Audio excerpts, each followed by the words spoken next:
আপনারা দেখতে পাচ্ছেন উত্তর পূর্ব বিধানসভা কেন্দ্রের মনোনীত ভারতীয় জনতা পার্টির মনোনীত প্রার্থী অসীম বিশ্বাসের হাত ধরে আজকে অন্য দল থেকে জয়েন করল। আপনারা দেখতে পাচ্ছেন সবাই আনুমোদিতের পর্দায়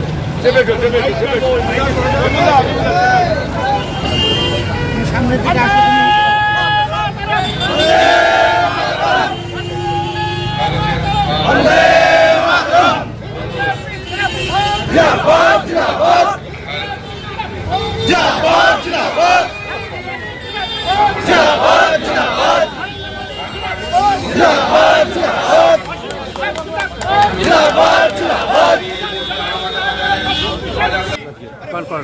আজকে আড়ংঘাটা অঞ্চলের 151 নম্বর বুথে তৃণমূল কংগ্রেস পরিত্যাগ করে বিজেপির বৃহত্তম রাজনৈতিক দল ভারতীয় জনতা পার্টি প্রায় তাপস সরকারের নেতৃত্বে কমপক্ষে আজকে 10টি পরিবার তৃণমূল পরিত্যাগ করে প্রসূনবাদের সরকারকে উৎখাত করবার জন্য এই রাজ্যের উন্নয়নকে যেভাবে স্তব্ধ করেছে সেই স্তব্ধ উন্নয়নকে আরও সচল করবার জন্য যে রাষ্ট্রবাদী সরকার হতে চলেছে, ডাবল ইঞ্জিনের সরকার হতে চলেছে, তাই মোদীজির প্রতি আশ্বস্ত রেখে রানাঘাট উত্তর পূর্ব বিধানসভা 4 নম্বর মণ্ডলের আড়ংঘাটার 151 নম্বর বুথে তাপস সরকার এবং তার সঙ্গে আরও কিছু যুব সম্প্রদায় ছেলেমেয়েরা আজকে সকলে বিজেপির পতাকা গ্রহণ করেন। আমরা দলের পক্ষ থেকে তাদেরকে স্বাগত জানাই।